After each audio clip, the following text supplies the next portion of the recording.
As a father of 5 amazing kids, I've had my fair share of shopping for baby gear. This is why I'm really excited to host Thomas Hamilton, the VP of Sales and Marketing at Snuggle Bugs, a leading baby gear retailer in Canada. I'm really impressed with Thomas' journey in the e-commerce industry, with his diverse background ranging from digital marketing, agency work, to his influential role in e-commerce. Thomas offers a unique perspective on the baby gear industry. We're going to chat about everything from the evolution of the baby industry, especially with all the changes we've seen lately, to the nitty-gritty of moving from offline to online retail. We've also dived into how Snuggle Bugs managed their huge product range and kept up with customer needs, especially during challenging times. We've discussed Snuggle Bugs' strategies in handling the surge in online retail, the crucial balance between online and offline presence, and the intricate process of managing large product inventories and customer relations. Furthermore, we'll cover Thomas' insights on leadership and team dynamic in a fast-growing company, emphasizing the value of people-driven success over automation. Thomas sees his management role as removing obstacles and providing the necessary tools rather than dictating tasks from above. Emphasizing a hands-on approach, Thomas emphasizing the servanthood leadership, signifying a commitment to serving and supporting the team. Tune in and let's get started with this fascinating discussion. Welcome to the Ecom Pulse, your heartbeat to the world of e-commerce. I'm your host, Eitan Kotter. Join us as we meet with industry leaders, marketing experts, and the innovative minds behind the tech that is shaping the e-commerce future. So plug in, gear up, and get ready for a pulse-pounding journey into the heart of e-commerce. Hello, Thomas. How are you? Welcome to the show. Thank you so much for having me. It's great to be here. Thank you, Thomas. We're going to discuss an amazing topic for me and for our guest, I believe. The baby industry, baby gear, Snuggle Bugs, right? So, you know that I'm a father of 5 kids, and I've been throughout all the various shopping experiences for kids. So It's really an exciting topic for me, so really appreciate your time. Maybe we can start by sharing the audience who you are, right? And what you're working for and what are you doing these days. And you can start from whatever you want to start that you feel is relevant for our discussion. Yeah, well, okay. So my name is Thomas Hamilton. I am the VP of Sales and Marketing for Snuggle Bugs, which is a baby retailer in Canada where we specialize in baby gear. So that'd be car seats, strollers, and then we carry a wide breadth. So we're crossing over 30,000 SKUs total. So it's a wide breadth, but there's a heavy focus on gear. Prior to that, I actually spent 10 to 12 years in the digital marketing agency world. So I sort of crossed the line to enemy side and went client after 10, 12 years of work. I had my own freelance agency for a while and worked at a couple agencies in Toronto, some top agencies there in the influencer marketing space. And sort of, it's been a wide breadth. I've done everything from working in like branding agencies to pure digital marketing acquisition plays, influencer, corporate media world, and then landed on the client side in e-commerce. Yeah, I mean, I was really, really impressed, when we chatted about and preparing for this episode, because you've started and your career revolves around the agency side, you've built projects, you've been on the technical side, then you moved to the digital marketing side. Obviously, you're heading sales and marketing activities for Snuggle Bugs, but you have a very solid, technical, foundations of everything around e-commerce and how things are evolving around that. So it's going to be really interesting discussions because you have the experience on both sides of things. What made you, make the transition to the marketing side? Why you're so passionate about it? Because you've started from, the technical and more on the implementation side. Yeah. So funny enough, I studied marketing in college. I did it exclusively as a way to try to help fund my music career. I started off planning to be a rock star, as I feel like most people in the creative field do. Yeah. And I thought marketing would be a good way to market myself and my music.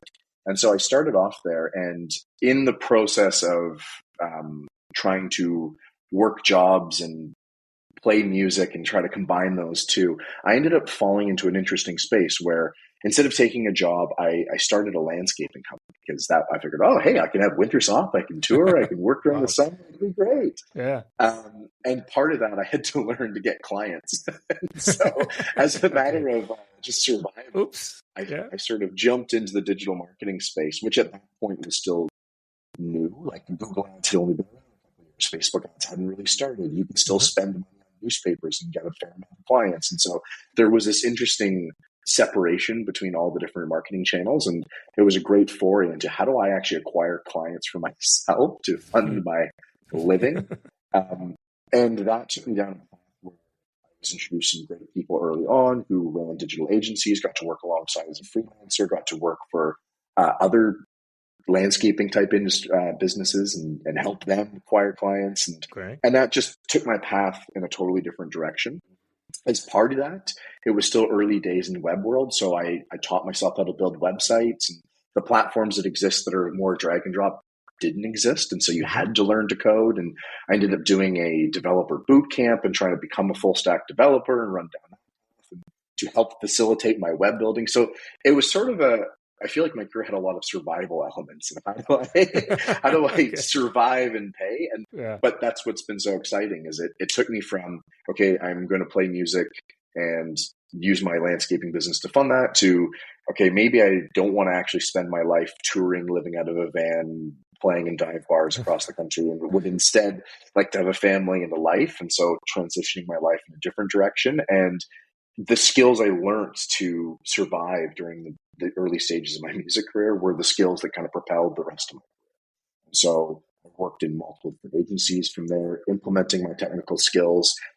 There was also this strange period of time where every marketing agency wanted to develop tech products. I Hmm. think they figured if they had their own proprietary tech, then they'd be able to sell for multiples versus, Yeah. just the standard 1.5. And Hmm. so it was an interesting time to come into an agency as a freelancer, help facilitate the digital side. And they would ask about tech projects. Like, hey, we want to build this influencer identification software. And having the opportunity to go, sure, well, sure, we can figure it out.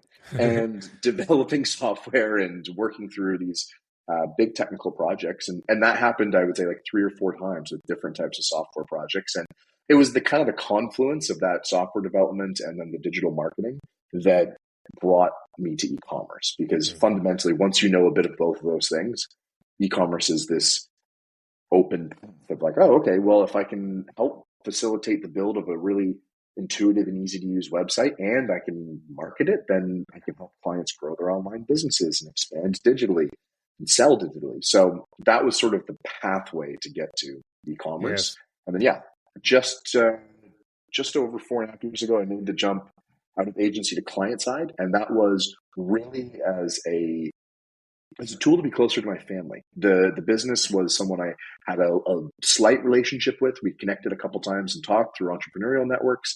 And I felt that at that time it was a good move to transition. I wasn't having to go to Toronto as often. I wasn't having to go to client meetings as often and find something more local, which allowed me to be around my family that was using a first job at that time. So it was Okay. kind of an opportunity to make sure I could be close to home.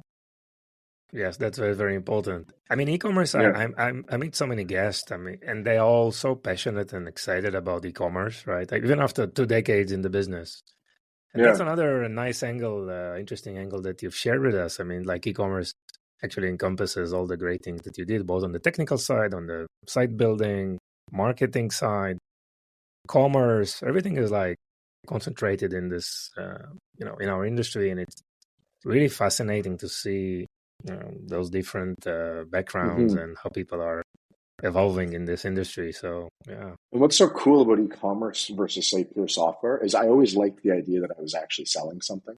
yes, Like always the good. problem with selling software and delivering it is you're sort of delivering air.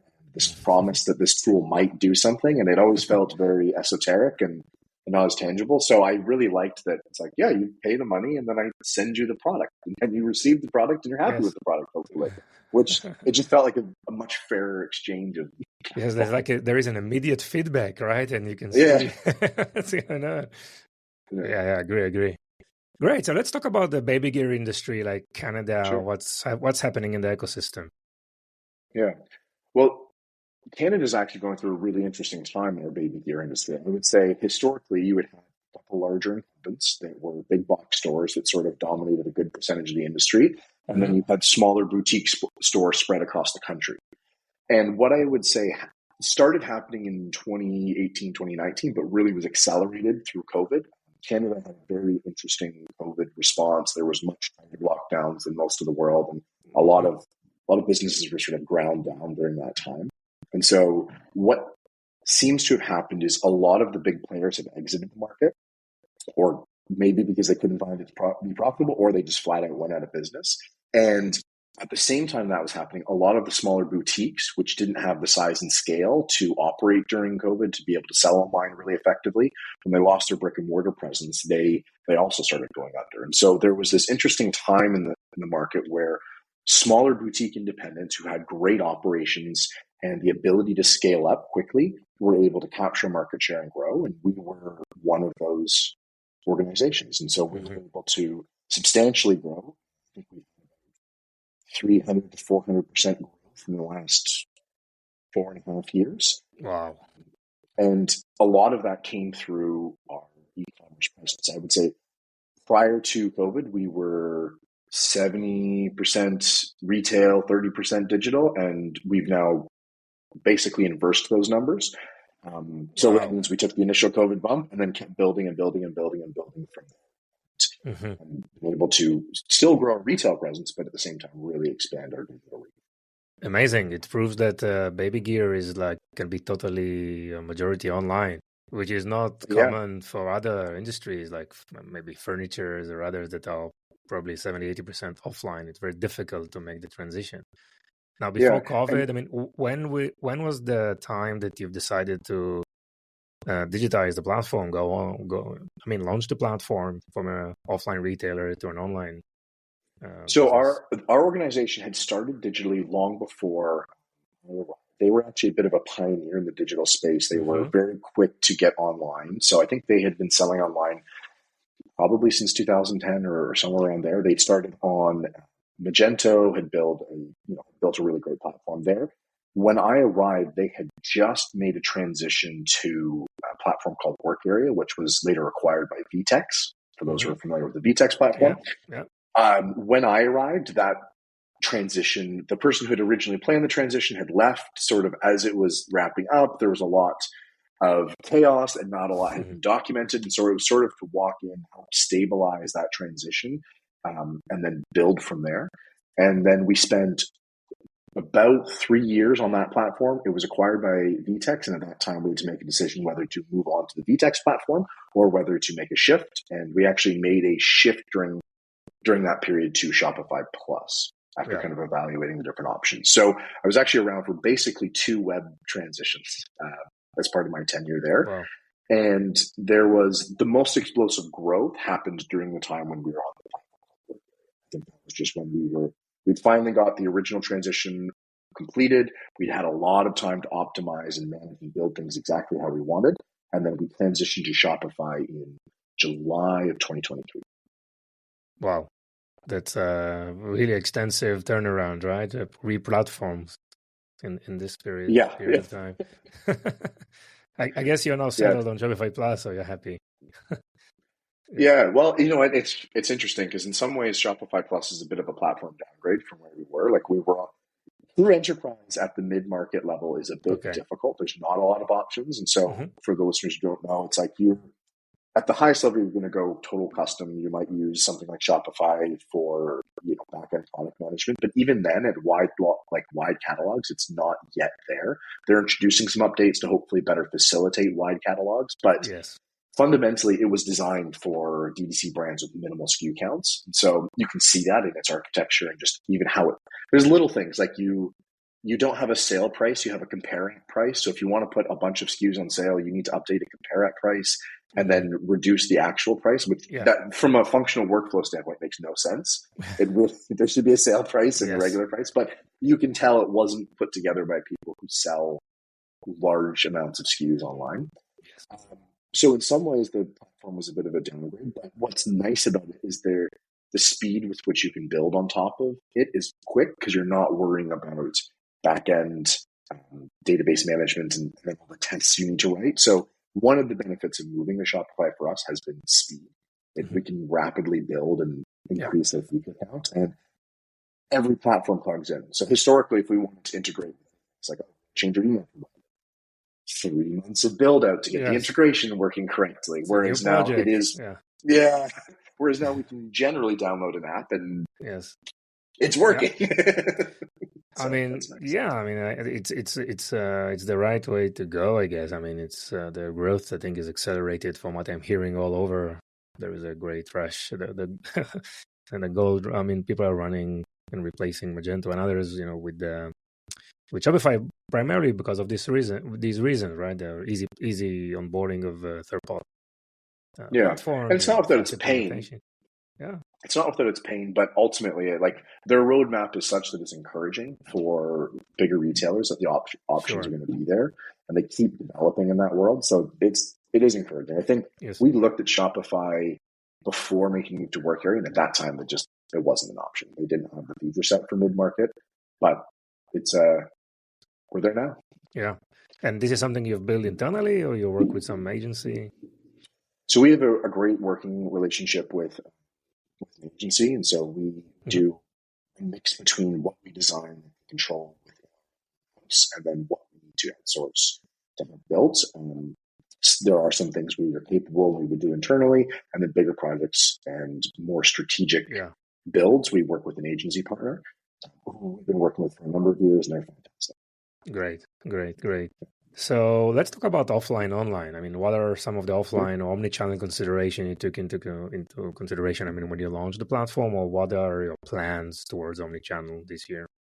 Yeah, so we transitioned to Shopify POS as part of the build, and one of the reasons we did this, we really wanted unity between offline data and online data. We wanted to have customer accounts that were present in both places, that were synced between both systems, that were updated and managed. We wanted orders to be easily recalled between the different systems with the same attributes they're edited in retail, then they're edited on the web. So a big goal of going to Shopify was trying to unify our data.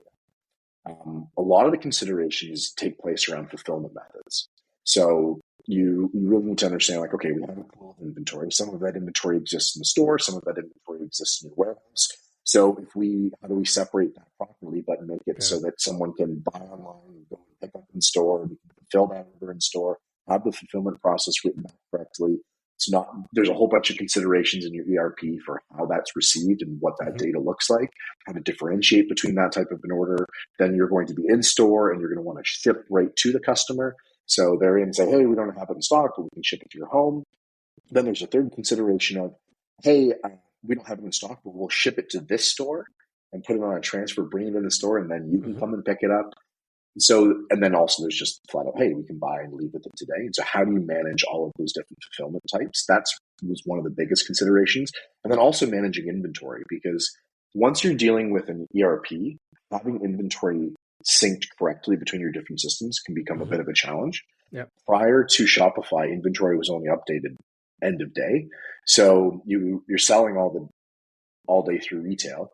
It's updated, but now you're also selling online that same retail for people to come pick up. So then you run into order cancellations and frustrating customers at the different levels. So how do you make sure that your inventory is synced, and how tightly is that synced?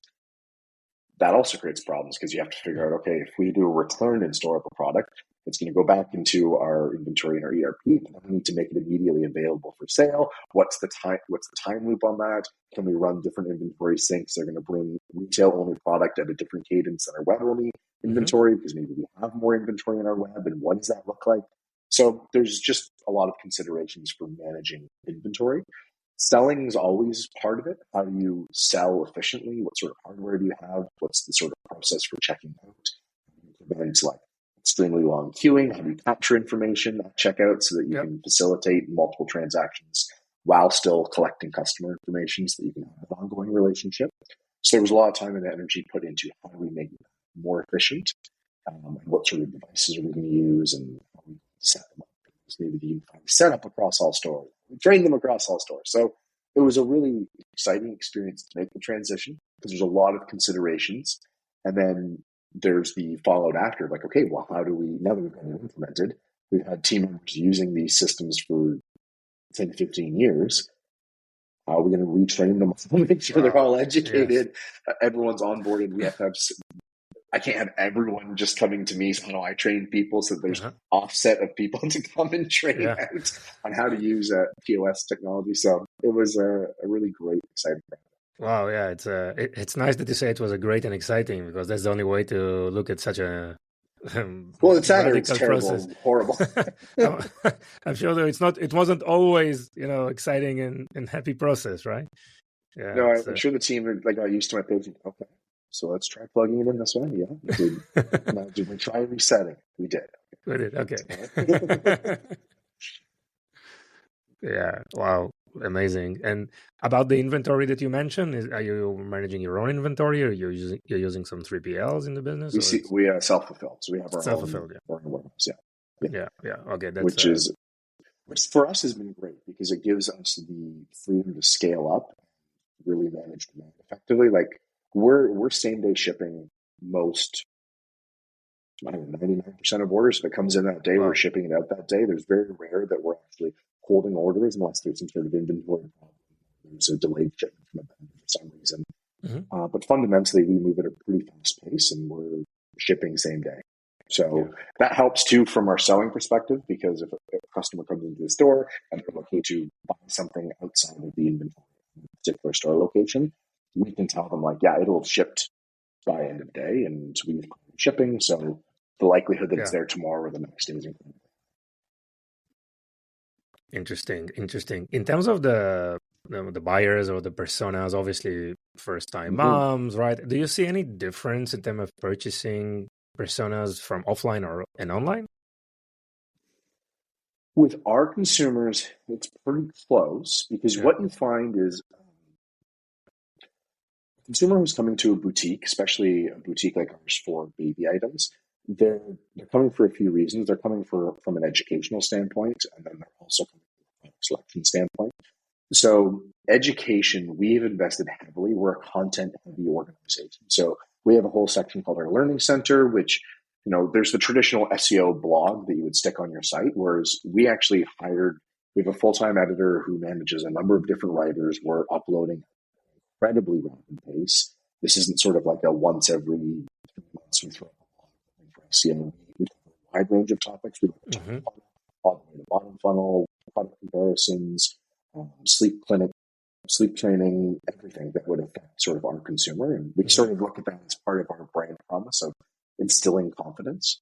And so we want to be able to instill confidence at all stages and for all of our customers. And so we invest heavily in content. And so we tend to see a good amount of shopping online for that content perspective. And in our, NPS scores and in our review, that's the sort of information that comes back, positives. And then I would say the type of person who goes in store is generally looking for that personalized experience. That might differ if we had wider, let's say, retail footprint. So we have locations in Ontario and BC, but there's the rest of Canada where we don't have a retail footprint. So I think you're finding the consumers are coming through for the same purposes. What you see in store more of compared to, say, online is people shopping for gifts. So they'll have a registry. They'll be like, okay, I got to go to an event. I'm going to pop into the store. It looks like they've grabbed it, pick it up, talk to them, buy off the registry, and then take off. So baby registries are a large thing in Canada. And so you see a lot of grandma, grandpa, uncle and aunts, friends buying in store. And that can be a little bit different. Whereas online, a lot of the times consumers are purchasing for themselves. So there's a bit of a differentiated behavior there. Yes. But it's still a very, like, you see a pretty cohesive experience. You'll see friends, which is our internal name for customers, buying both online and in store. And Yes. And what's important for the buyers when they're, go through your website on your online website? What's important for them? What they're looking for? I mean, what type of purchase behaviors they have? How much they're spending, right? From searching to purchasing. What are some of those characteristics? Well, and again, we're in a very interesting space. So typically in the baby world, the process goes something like this. You find it. First couple months, they're adjusting to reality, waiting, telling family and friends, getting excited. And then you realize, oh, we need to buy some stuff. Yeah. then you're generally going to start visiting stores, start doing your research, build a baby registry, add all your products, and from about 3 months to 9 months, when the baby comes, that 6-month window, 80% of lifetime value comes from our customer. And then after that, within the following year or two, you see a few other sort of keystone purchases, but the vast majority of the purchases happen for a customer in a 6-month window. And so what happens is you're in a high intensive research stage where it sort of consumes a lot of, very similar to a lot of wedding. I think the wedding industry probably has something similar where it's like, you're not thinking about it, and then you're almost exclusively thinking about it. It's the sole focus. You're in and out of store multiple times, asking questions, testing. What about this? What about that? Not sure about that. Let's read the review. And you're also dealing with, in many cases, products. So strollers can range from $800 to $2,000. Car seats are $400 to $900. So these are expensive purchases that typically you would spend more time researching, but often up against a deadline. So you don't have the year to make the decision. You don't have months to make a decision. You do have generally a deadline.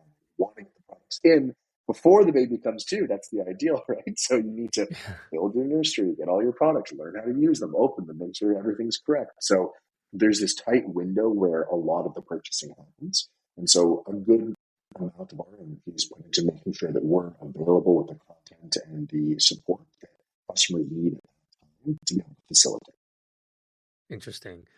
Let's talk about some of your marketing strategies and tactics. I mean, what are you doing? Obviously, you mentioned content, so I guess you're doing a lot of inbound, but obviously you're also creating some of the outbound strategies, also paid media. Give us kind of an overview of what's working and what you're working on. Yeah, so we're heavily investing in a lot of different digital media channels, and then we just adjust our strategy. I mean, one of the unique things about being a retailer versus, say, a direct consumer brand is what we're selling generally has search volume and generally has intent and desire. So we're sort of offering products that people have already pre-sold themselves on. They know they're going to need a stroller. They know they're going to need a car seat. They know they're going to need a next carrier, these extended products. And they typically, once you've done a little bit of research, you become familiar with the 10 brands that you need to familiarize yourself with. And then you're buying off one of those brands. So as a retailer, a lot of what we need to position on is, one, instilling confidence in that journey, making sure that we make them feel the most comfortable decision that they're going to make. So that's where the content creation comes into play. So a lot of our content strategies focused around education. So that would be our YouTube channel. We have a dedicated social team. So we have a couple of people who work on social. So we're focused across all the main channels. So you're going to see us on Instagram, TikTok, YouTube, Pinterest. Twitter and X doesn't really play as much into our strategy, but those main content channels, you're going to see a lot of content going out. We do a lot of video, a lot of it's educational. We tend not to play in the trend space because for us, searching total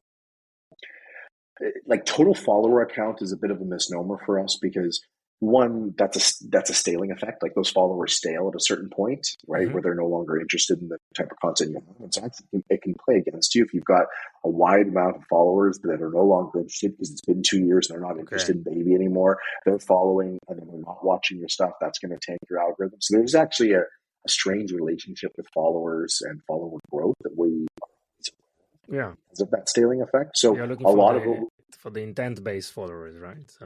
So for us, it's much more about education. And then the rest of it is visibility. And then you combine that with strategy. So making sure that when someone's looking to make a purchase on a particular product, that they're aware of you as a retailer, that they've seen some brand promises, and that you can promise you have the inventory, that you'll deliver it quickly, and that you'll solve problems quickly. If you can handle those and get that brand promise out while instilling confidence on the content side, then that's how you win as a retailer. Because you're not, generally, you can try and position yourself on exclusivity or you're the only ones that have these products. But fundamentally, like if you're buying a TV, there's only so many TVs you're going to buy. And so if someone has an exclusivity on a particular brand, either they're Walmart or like where they're at that size, or it's not that great a brand potentially. Why would they be exclusive to a retailer? So it is the same product spread across a number of different retailers, and so we want to make sure that we've got the inventory, that we've got the right price, that we've got the right delivery speed so they can trust it, we've got great customer service, and we can educate and make sure that friends can make the best decision for themselves. So that's generally our approach to marketing. And then we fulfill that uniquely through each channel. So video channels are going to be about education, digital paid media through, we run Pinterest ads, we run Facebook ads, I can say we heavily invest in listings. So we play in all those spaces, but for us there, it's about visibility and making sure that we capture the eyeballs, and then making sure the site is set up correctly to convert with the inventory.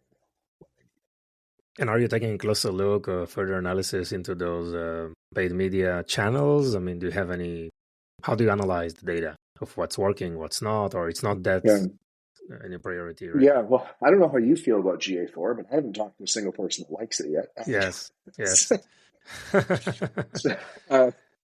So we use a number of different things. For on-site, we're going to use heat mapping, video recordings. We use GA4 for tracking. We have investigated looking at an attribution tool. So I know there's a number of them out there. We looked at Triple Whale, something like North, Emotive, and a few others. We've been looking at that space. We haven't yet pulled the trigger on committing to it because we felt to date where we can, between all the different activities that we're doing, we can get what we need. And so it's more of a simplification process. Now, I could be wrong. So if you're out there and you hear this and you want to sell me, I'm happy to jump on a call. But largely, that's how we do it. We have a person dedicated on our team who looks at media, looks at data, who's always evaluating the different channel performances and then comparing them relative to sales. Because I'm sure you're aware, it's like if you added up all the money that each platform tells you you're making, you'd be 5 times more out of budget from where you are. So how do you differentiate and do the deep diving? And so that we've typically done through on-platform analytics, Google Analytics. Then we're using on-site tools for measuring heat mapping, just trying to gather all that and collate it together. Yeah. So obviously there is a demand, right? People need baby gear, right? And then they're centered around various products that they want after they did some research, and then they need to make the selection where to purchase. Yeah. So you're trying to have the inventory to be available, right? Support them in the sales process, have an amazing customer support, anything that you want to add that maybe is a differentiator for Snuggle Bugs that you want to mention?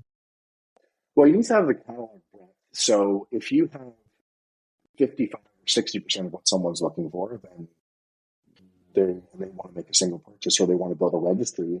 Most of the time, they're looking to reduce complexity. So you need to have a wide breadth of products. And this is where things get a little bit interesting because you're going to have your products, let's say your top 1,000 SKUs that sell, and you can see the constant movement. And then after that, it starts getting tough to decide or to discover what's actually selling. Because once something's selling ones and twos and small quantities, it's difficult to suss out that was what really moved the needle for a consumer.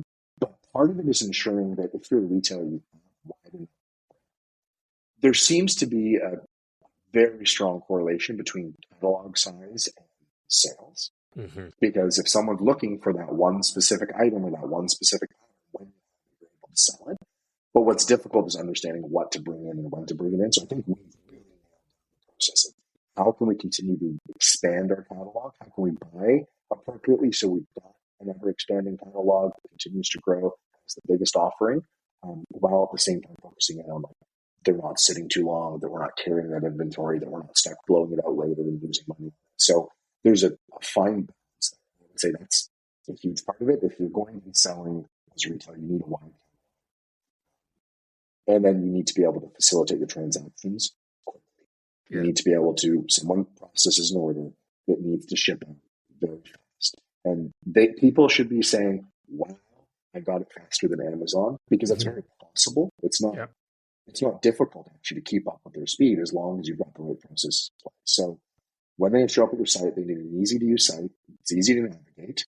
So you need to have great search, especially if you've got a wide catalog. So you can't have search be this inconsistent part. You can't be relying on default search. You need to be monitoring it, optimizing it daily. You need to be looking at all the different ways that you can redirect on-site search consistently to well-merchandised catalogs that are merchandised not just based on default sorts or not just based on price high low, but like there's an intelligence placed behind your merchandising and what you're placing where, to product listing pages that have the information that dictates all the different pieces of the product, not just a brief little description, but like you give all the elements that someone would want.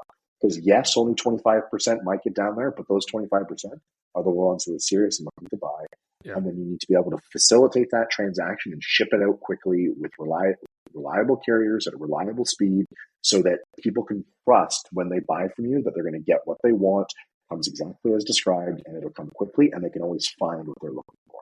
Yeah. So for us, getting all of those things together is the success. And then if you run great marketing and you have effective paid media, you bring enough traffic to your site, and then you have tools in place. Yeah. I mean, obviously, you've experienced substantial growth, right, during the last few years, and I'm very, very interested in the team building, the culture, the management style, what it looks like, and how you manage to grow also with, people during this period. Yeah, it's something I'm really passionate about. I think, being in the tech world and being in the tech industry, what can become a default answer is automation. And so a lot of the times when you speak with people, it's like, oh, let's get an app, let's get this, we'll automate it. And what I have found is the problem with automation is it generally robs you of the resources to solve big problems. Yeah. Because automation is great for solving preset problems. But what happens if you have, let's say you have a Black Friday sale and you're going to move 1,000 of something and they ship out with the wrong tax code? And it's now we're talking hundreds of thousands of dollars in missing income. It's like, okay, well, if you don't have bodies and you don't have humans to actually reach out and try and solve these problems, and you're relying on using automation, then you don't have the workforce necessary to solve that problem. And, you could argue, well, you can use automation to get ahead of these problems. Like, nope, these problems come up. When you're selling at scale, when you have wide products and you're selling at high volume, it's not if something's going to happen, it's what is going to happen, what is going to go wrong. I like telling teams before every big sale, it's like, something is going to go wrong. We don't know what yet, but when it does, our goal is to react swiftly. We're not going to play blame game. We're not going to say, well, it's like, none of that's helpful. We're just going to solve the problem, because every big event, something will go wrong, and it'll be a big deal. It's going to require a lot of attention and focus. So all that to say, like, automation is important, and obviously it can save a lot of time. It can help enhance your teams. But one of the things I learned very early on is that you need, one, to look to people to solve a problem first, not automation first. Because when you have people and you have the appropriate people in the right job and you're resourced enough, then you can solve problems outside of just their day-to-day operations. There's a great, Rory Sutherland talks about the doorman fallacy. Are you familiar with that? Well, so the idea is that you have this high-end hotel, and it's coming along, you have a doorman, they open the door, they greet the guests, and then you bring in a consulting firm. Consulting firm is like, how we're going to optimize costs. And they basically apply a job set to the doorman. It's like, oh, the doorman opens the door, greets guests. We don't need that. What we can do is get rid of the doorman, we'll put an automated door that opens and closes, and it'll be a great experience. It'll save tons of money over the long term in the salary. Well, 3 years later, what they found is guest satisfaction is down. The doors that are open, now you've got people sleeping in the middle of the night in between the two door sets. And you're also noticing that the overall quality of guests that are coming to the hotel is going down. What happens is you realize that the doormen serve a number of functions that were job description specific, like they were part-time security. They actually added to the fact that you had a doorman, added to the prestige of the hotel, such that when people came, like, oh, this is the place that you would spend a bunch of money because you have this doorman. The doorman was great at making recommendations. The guest satisfaction was higher. People liked being greeted. And so there's all these intangibles that were tied to this particular role that you then automate out. Part of the digital world is understanding, or at least trying to identify what those are in a particular role. So for customer service, it's like, it is actually helpful to have somebody walk through and identify all the overdue orders and send out manual emails versus automating it, because there's so many different tasks that person also gets used for. And at the same time, the ability to personalize each one of those emails, the ability to then create follow-ups, to then see an immediate email, like, well, actually, hold on, before I just send this from an automated system, I know that shipment's landing today. I'm going to go back and talk to the Will in the warehouse, and we're going to get that SKU received in a little bit quicker so we can get it shipped out today before the end of shipping deadline. Like, you have all of those, let's call them advancements at your fingertips. But if you're just running an automated system for every single thing that you do, you miss it. Yeah. And so it's, to be honest with you too, often it's not even cheaper to do automation. Like, anyone who's run at enterprise level, every tool you want to install is like $3,000 a month US minimum to get these tools installed. It's like for minimum wage or like slightly above, even if you pay slightly above minimum wage, 20-30% above minimum wage labor in some of these roles, you can get a lot of hours that you can offer remote working positions for, make them feel incredible, give them awesome working culture and environment that they're then dedicated to show up and do a great job. And you would get way more labor for that money. And on top of that, you would be able to use them in a number of different ways. So there's this scaling effect of, okay, we've got labor that can now do 10 things versus resources that are tied to one specific task. I find that's what happens with a lot of automation. You get stuck to these tools do one or two things kind of okay, but you need a couple others to try and fill in the gaps. And by the time you get through adding all these platforms together, you could have just brought on a number of good people. And even if it's in part-time capacity, working 20 hours a week, 18 hours a week, 12 hours a week, and split these tasks across. So yes, it's more management of people, but you're going to spend that much time fixing whatever's wrong with your automated software anyways and on tech support. And now you have people that you can scale up and down in their hours and also facilitate a number of other tasks. So for us, that was a huge part of it. It started in customer service. It really moved out to the warehouse quickly, where we developed this concept of the flex force, which is using people in flexible hours. It's partly a rebranding of part-time, but the fundamental truth was we looked at it differently. It's like, hey, you're a mom whose kids are at school, you don't work full-time, you're just looking to get out of the house for a few hours a week, you're willing to work like 2 4-hour shifts between 10 and 2, and it's like, we'll take that. Yeah, come on in, we'll find great, we'll put you to work. They show up, they work incredibly hard for the time they're there, they're happy to be there, and then they go. And it's like, if we have to manage more of those people, that's okay. That just requires having good people managers, not technical managers at the top of the teams, and then manage those resources effectively. And what you find is there's a lot of people who would be willing to do something like that. They show up, they're great workers, highly capable team members, and so they can do more tasks. And then when life changes and there's an opportunity, they're willing to work more hours or maybe move up into a different part of the organization.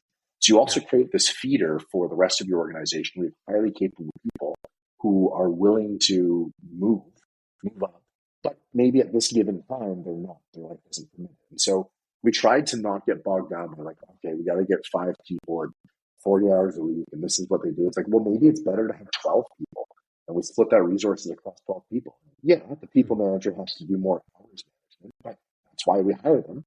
So, and that's what they're there for. So it's a little bit more of a pain for scheduling, but what we're able to do when we have all those extra resources way outweighs the inefficiency in scheduling. Yes. I really like this approach. Yeah, I really like it. And I know you are also highly female-driven staff as well, which is also there's like 4 guys in all of them. There's like me, the owner, and 2 others. So it's a that's very the other side of diversity, right? So we score very high. We score very high, Well, and then the other thing, just to add to that, is like once you get all of that understanding in place, like not diving into automation, you look at hiring first. I would say the next piece is understanding how to manage culture and recognize like how you actually empower your people leaders to distribute culture. Like, we're guided by a pretty strong set of core values. So we have 4 core values, and then we actually hire, and all of our questions are based against our core values. So everything for us is like from the hiring down to the management is tied to core values. We build our quarterly goals around our core values. We build everything that we do in alignment with those core values. But the way to manage that is also making sure that when you hire people, it's not this like corporate, here's a moniker that sits on a wall and here's our core values, and we recite them like a cultish chant.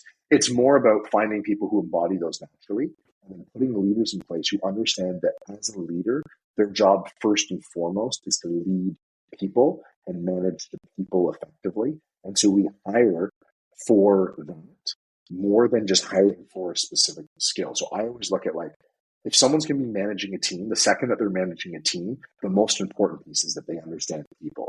I want someone slightly extroverted who wants to be around people, who likes people, who spends their time, is willing to like hop on a call with their team members, not hide behind an email or hide behind a Teams chat. So we want people leaders who truly love being around people, and we want to give them the freedom to empower their team to go out and do great work. And we look at it as like our job as leaders is to get rid of roadblocks, to open up the path and make sure that our team members have the tools necessary. Their job is not to enforce dictates down from above. So very hands-off in that way with my team. I like them to be able to lead the work, and they tell me what they're working on. And I view my job as to be, I call it like servanthood leadership. Like my job is to serve. I'm here to help you do your job. So you tell me what it is we're working on, because I put you in the place so I can trust that you're able to do the work and that you have better ideas than I do on this work. And so if that's the case, then my job should be helping you do that and facilitating that work, not being focused on like, what is my grand vision that I want to distill down? It's like, no, I want bottom-up leadership. I want people to come to me with the great ideas and tasks. If there's something I disagree with, we can argue it out a little bit. And maybe there's times where I need my plan to move forward, but fundamentally it should be, how do I help you do your job? And how do I become a facilitator of your work rather than being focused solely on just issuing edicts from above? And actually this creates like a foundation for creativity, right? Bottom up, which is very, very powerful. By the way, you're hiring, because I think many people will be interested. Oh yeah. So we follow a couple different processes. My HR manager, I'm forgetting the name, but we look at it like this. We have right seat, right fit approach. And so we have our 4 core values. So great is just the beginning, uncompromising commitment to excellence. We love people and courageous integrity. So those are our 4 core values.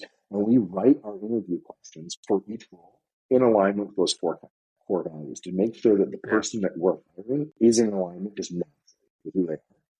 We then score their answers to each question and then give like a right fit, right seat across all of the questions. We compare all candidates. We rank order them to look at like, okay, how did this candidate score on these different questions? What was their total score? And then we try to use that to help us find the best candidate. And then we try to layer on top of them the like feelings and vibes. Right? Like, because you also like, I always tell my team, like, you want to, if you can, you should like working with the people you work with. We spend too much time here to just be around miserable people. And one really high performer who's a bit of a jackass, like fundamentally, they kill the whole team because no one wants to work around them. No one's happy. It's like, yeah, they might be a high performer, but they're making everybody miserable. So their little bit of increase in work is way outweighed by all the people who are working less and trying to hide work and not get anything done. And so we want people that we enjoy working with. And so we shouldn't come to work and be expecting a battle with coworkers. So so it's the 4 core values, generally a couple questions per core value. And even if it's a technical job, it's like, okay, let's ask a technical question in alignment with our core values. And then we will score each question on a ranking of 1 to 5. And then we will add up all the numbers at the end. And then we have a few also additional qualifying questions for us, like, do we believe this they gets it, wants it, is going to be able to show up and do it. And so once we've ranked all that, that gives us a score for each of our candidates. Same questions too, so it keeps it nice and fair across the board. And then we can use that to advance people to the next stage. I usually do a final interview, which is just a culture fit. So I'll bring them in and a couple people that they'll be working with, and it's like, let's chat. And then there'll be the final piece of like, okay, by this point, we've already determined that you can do the job and you'd be a great fit. And so how do we just determine that you're going to get along with everybody here? Yeah. Wow. It was very, very interesting. Thank you for sharing that. Right. It's really also exciting to see and learn about this process. Thomas, we are at the fun fact part of the episode. Okay. I know you started with trying to be a musician, so yes, I don't know, maybe more. That's usually the one I can lead with. More fun facts, Jake. More fun facts. Well, in high Otherwise, you have to school, sing. Otherwise, you have to sing now. So, I can pull the guitar real quick. Yeah. yeah. So in high school, I swam competitively and set a regional record in backstroke and went all the way to Oslo with the third fastest time in the Wow. country. So at Amazing. one point I was a swimmer, and then I got older, and now the fitness has changed a little bit. But yeah, was a dedicated high school. So I had the cap, I had the tight bathing suit. We were shaving. It was great. It was a good time. Yeah, competitive swim. Nice. Great, Thomas. Anything else you want to add? No, I think you asked one question at the beginning. Is like one thing I'm proud of in the career, and I would say Yes. it was my change in approach to leadership and understanding what leadership meant. I think for a long time, I was under the belief that like leadership meant that you were exclusively a person of expertise, that you could then send down what you were looking for, and those people would just enact those things for you. You have Conrad Black refers to your subordinates would respond to you. Yes. And so the change for me was coming to understand that leadership is about that servanthood. You're serving your staff. In a way, you work for them just as much as they work for you. And then when you come alongside people and you act as a facilitator for them, you'll see the best work come out. And if you can encourage them to do the same, and you can train your leaders to act as facilitators, to act as roadblock removers, and really is like the servant leadership, what you'll find is that staff is happy. People are excited to come to work because they feel like they've got ownership. They feel like they're supported. They feel like they're cared for. And they're willing to do the hard work that you need to have an organization grow, especially one like ours where we expanded so much. I mean, my team went from like 2 to 40 to 110. It's a huge growth cycle. Yeah. The only way to do that is to really invest in great leaders who train great team members, and then ensure that culture persists, and then be dogmatic about enforcing it. And if you see a little bit of micromanaginess kicking in, like coming down on your leaders and saying like, hey, why are you doing this? Why are you involved? You don't need to be in this. There's these details. You need to be out of it. And so I would say that's something I'm very proud of. I think that all leaders need to understand is like you're better served as a servant and as a facilitator than you are as an emperor or, an influencer in your own. But that's probably easier said than done, right? You need to have like a no ego type of person. Yeah, a little bit of humility, right? Humility, yes. And then, I mean, it's not common to find, right, these days. So really appreciate, all the knowledge. It was really interesting to talk to you because I felt, we can talk like deep dive on almost every topic in the ecosystem, both on the technical side, staff, growth, marketing. So well done on your career, really amazing. And for the great job that you do. Wish you all the best and great 2024, and hope to see you soon. Thanks a lot, Thomas. Thanks so much. Bye-bye. Thank you for joining us on this episode. Your support means the world to us. If today's episode has been insightful for you, consider sharing it with someone who would also benefit. Even one share can make a big difference. Looking to elevate your e-commerce game? Discover Vimy, a multi-channel e-commerce platform that will transform your business with the power of shoppable video. Visit us at vimy.net to learn more. It's Vimy, VIMMI.net. Thank you for being part of our journey. Stay tuned for more invaluable insights in our next episode.